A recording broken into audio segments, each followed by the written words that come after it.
Welcome to Reverse Sweeps Day 2 Champs Review Show. A lot has happened and some major names have been eliminated. I'm your host, Katie Bedford, joined by Censor, Pacman, and Enable to break down everything that happened. And well, guys, let's pull up that bracket, see exactly who is going to be remaining for Saturday. And one of those names is not OpTic Gaming. They fell 3-1 to Toronto Ultra. Subliners also eliminated by Minnesota Rocker in the final match of the day after being swept by Atlanta FaZe. And Empire, well, they will meet FaZe in the winners final tomorrow. So gentlemen, let's take a look at this and talk about Dallas Empire first. They are looking excellent. Shotzi is on fire. So Censor, when you see Dallas, how are you feeling about them? Well, I did predict them to win a really close series yesterday. I didn't say 3-2, but I did say I'm going to have Dallas edging out Toronto Ultra just because I liked what I saw from them last stage. I know they have a lot of confidence in themselves, and I wasn't really sure how Toronto Ultra was going to respond at this tournament. But with that being said, Ultra has responded very well. They had a great win over OpTic, which we'll talk about later. But I think Empire's just been a really strong team all year, and they're starting to show it. And it's a rematch in the winners finals as last year as well. It's FaZe versus Empire, and I think that's going to be a great match to watch. I honestly, really am excited right now. I mean, this is the team that I picked to win, and there's a reason for it. I mean, Shotzi showed us again what it looks like when he's one of the best players in the game. Like, his movement and finesse on the map, he's the hardest kill in the game by far, and that's saying something when Simp exists and BZ exists, right? But just the way he's able to maneuver in the respawns is incredible. And I think he had a 1.6 through the 2 hardpoint wins that they had today, and like that's just unheard of against a team with such good teamwork like Toronto has. Like, they showed it even throughout that series, even in that comeback. They were just right there on the edge, and that was just a really good series between two really good teams. And I'm happy, like Doug said, that Toronto seems to have put what happened behind them. They came out in both series and looked strong, even though obviously the Dallas series didn't go their way. But it's good for Dallas, and they're right there. They're a couple steps away from going back-to-back at Champs. I mean, I think Shotzi has something to prove, right? He got Player of the Year, or I don't know if it was MVP of the Year last year. They won Champs. I'm sure he wanted to win it again. Simp got it. But he still is a part of Dallas Empire, the reigning champs, COD Champs, or playoffs, whatever it's called now. And he absolutely fried again. Even against, I guess you could say, a more established team in Toronto. He was the only one on their team that had above a 1.0 KD. He had a 1.23. So he was willing them to victory. You could tell he kind of has a chip on his shoulder. He wants to go back-to-back, and he's trying to prove that he is the best player in the game right now. All right, Censor, I don't know if you're going to be too excited about this topic, but we need to talk about OpTic Gaming. They go out top 6. They had a pretty tough day. What do you have to say about that? It was everything that I didn't want to happen. Yesterday I said this as well. I was like, I really hope that Toronto is to beat Dallas. I think Dallas is going to win, but I hope Dallas could lose because I don't want OpTic to be playing Ultra in their first losers bracket match because Ultra just has their way with them. Seth even said it in an interview because he's just being honest. Like, he said it on stage in the interview. He said that they have our number, and it showed. I mean, OpTic outslayed them in both of the hard points, and they lost both of them. That's the maps they're supposed to be winning. They edged out the control. You would think they'd have to win those hard points, especially when they outslay them. So I'm sure that they're heartbroken and they're devastated, and they obviously just weren't good enough. Ultra was a better team, and it showed. Well, Pacman, something interesting about that too that Doug just mentioned as well is that when I was talking to Insight and Bance when we were at the venue, they were saying that kind of that key to success for OpTic was that they're just a slay heavy team, and that's not how Toronto plays, and maybe that's one of the reasons they're so effective against OpTic. What do you think? I mean, all they're saying is that their teamwork is just much better than OpTic. They rely on their teamwork and playing correctly and making sure that they maximize the results of all of their kills. Whereas OpTic, even historically when OpTic was dominant, you could beat them just by playing better sound Call of Duty than them. Like the team that Doug beat them with in AW, OpTic was by far the heavy favorite going into the tournament, but FaZe played better Call of Duty than them, and they just beat them. And that was a more dominant version of OpTic Gaming. So he's just saying, I mean, Toronto definitely has better teamwork. They definitely have better routes, and they're more effective with the kills they get than OpTic is. And that shows clearly when you watch them play. OpTic was still in a position, had they won that Search and Destroy, to go on and win that series. But it was just more of what we saw yesterday, where they would put themselves in really good positions and then end up getting pieced. Like Cammy, I feel like it was a round at B where Cammy inexplicably got 3 free kills inside the B bomb site. Now, one is okay, but it's something they call in other games. It's called routing, spacing. Like, if you're going to go into a tight choke point, make sure that someone is a certain distance from you so that, one, they don't get collateral 2-piece, and 2, they can slide in and trade you. That's just basic teamwork. But Cammy gets one kill, followed slow by the next, and then the next. And OpTic's spacing and teamwork is just so off in crucial spots, and a team like Toronto is just going to punish you, and they did. I could have said it better myself. I think there is something interesting, though, that I want to bring up. And I don't want to make it seem like I'm saying this is the reason why OpTic lost. But Dashy, once again, had a 1.2 in this series, right? And I was looking at the COD Reddit of all places, but it was a pretty interesting thread. No, hear me out. Normally it's horrible. And it was basically Dashy, when he is like the flex, right? He's not the main AR in his team. When you go back the last 3 years, Black Ops 4, Crim was the main, Dashy was second, AR the flex, whatever. Modern Warfare, Slasher was the main, Dashy was the flex. And then this game, FormaL was the main, Dashy was the flex again. All 3 of those main ARs, who are some of the best to ever do it, had their worst season statistically with Dashy in the flex. Now, not saying, oh, it's because of Dashy they play bad, but the guy who made the thread, and I actually agree with this, basically was saying that Dashy needs to be the main AR on his team. Like, you can't have one of OpTic's biggest issues all year long was they don't do anything with the kills that they get. Like, they're useless kills. And Dashy is a slower player. Like, he's phenomenal. He's one of the most talented players, if not the most talented player in the game. No, like, there's not many people that shoot straighter than him. But when you have a main AR who is going to play slow, and also Dashy who is going to play more for his kills, it's going to be really hard to actually make something happen when you get those kills. And that's why we've talked a lot about Envoy this past year, because majority of the year, he was kind of the only one doing the dirty work. Like, I think Dashy needs to be in that main AR where he can focus on getting kills, playing slower, but he can't be that second flex. Like, I just don't think he can. I don't think a team with him being in that slot will be successful in the terms of actually being a contender and winning. That's an interesting perspective. Pacman, what do you think about that? That's going far back. I mean, I get it. It's a thought. I'm not sure it's a like it's a thought at best. It's a thought at best, you can't but pin it no, on you Dashy, can't. But I'm just trying to like think historically. In Black Ops 4, that's his best game by far. He's not the reason that they weren't good, and I don't believe that Crim. Like, I feel like in that game, main ARs just struggled in general throughout the midpoint of that game, with the exception of, like, even RC slowed down in the middle of that game, with the exception of really Octane. That's why everyone said Octane was by far the best main AR. But in general, like, that game just wasn't the greatest for the ICR players. So I'm not really going to hold that against them. And in the last 2 years... I was setting Octane up. I was setting Octane up. Oh, yeah, That's what I'm saying. Dashy needs someone to just be that guy. It was all you.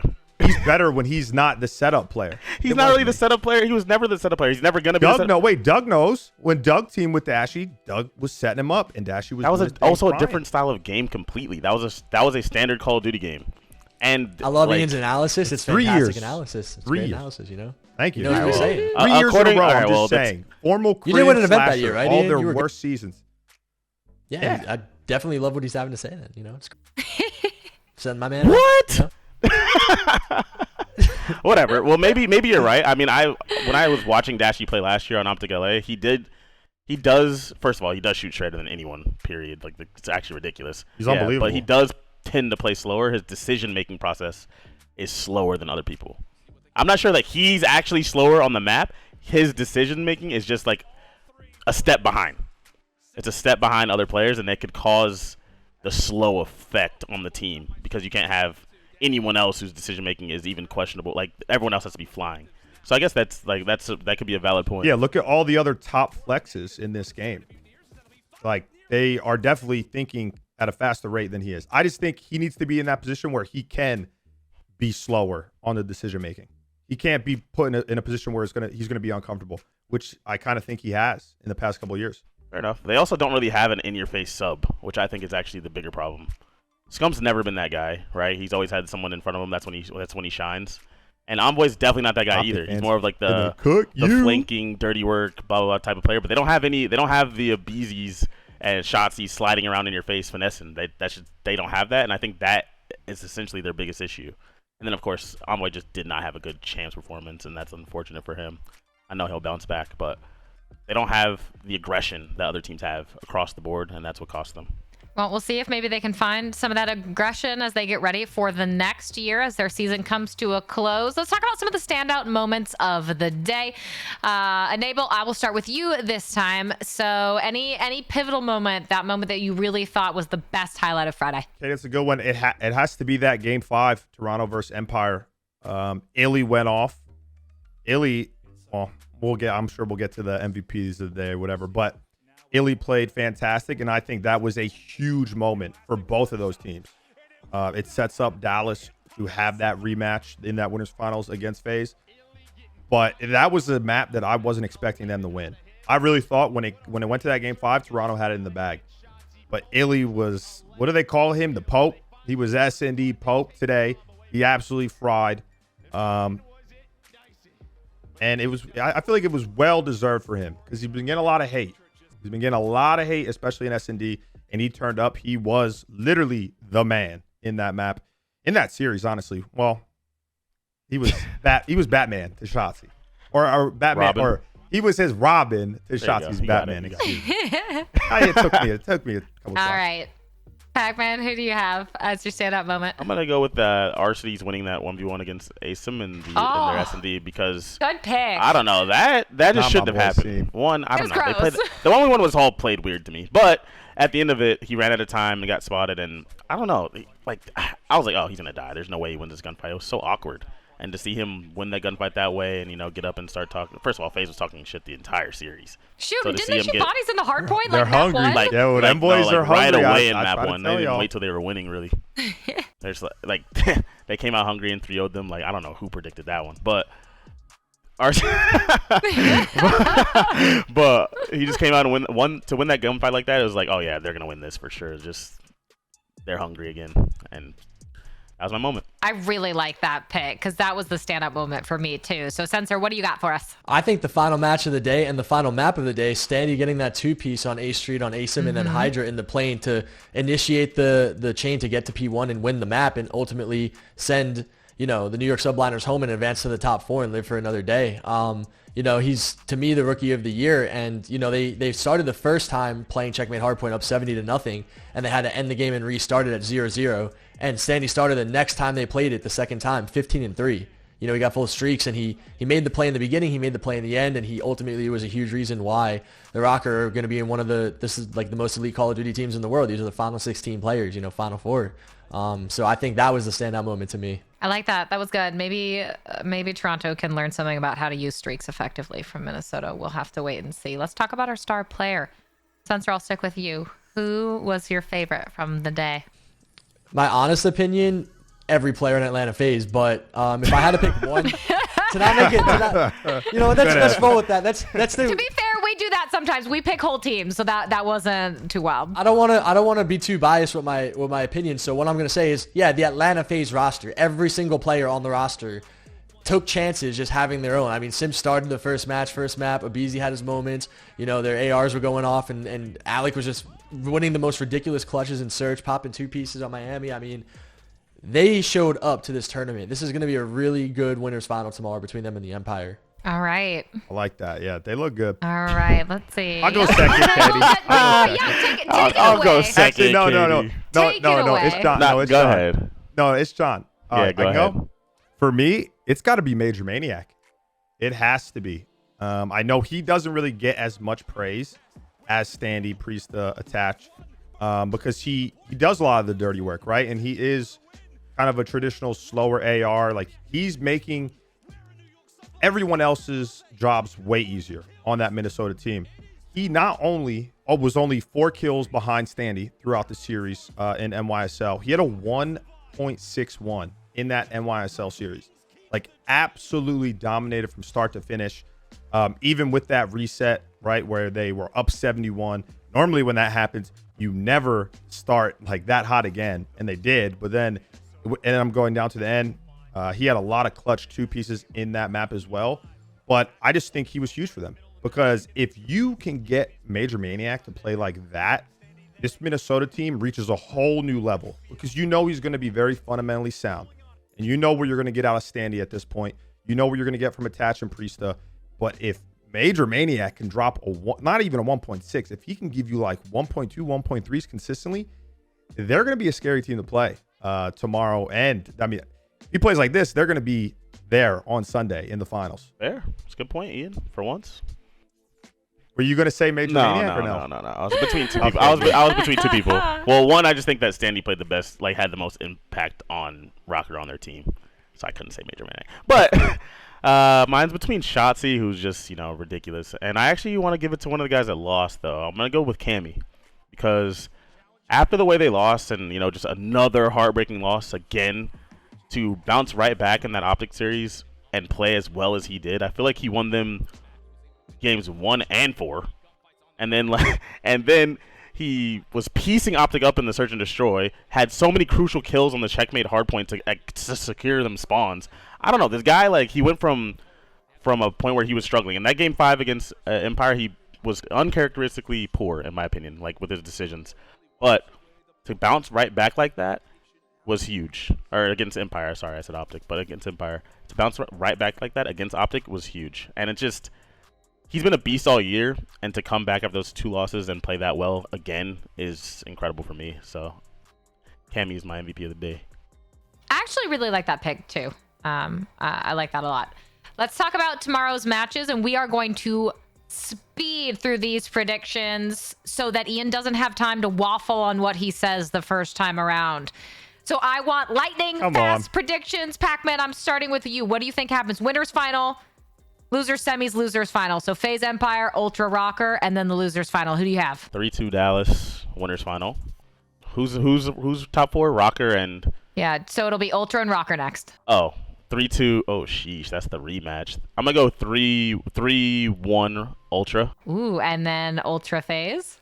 Ultra FaZe, I'm going to go 3-2 FaZe. Ooh, so Dallas and FaZe then in the grand final. Dallas wins the grand final. 5-3, Ooh. 5-2, something like that. Ooh, okay. Ian. What? They're only doing Saturday's matches. The finals aren't Sunday, idiot. She's the one that said, and the final. All right, Ian, give us your predictions, Ian. Okay. FaZe 3-1 versus Empire. They looked unbelievable today. I know it was only one series. And then for Toronto Ultra Minnesota, I have Toronto Ultra 3-2. And then I have Toronto Ultra beating Empire in the losers finals 3-2 as well.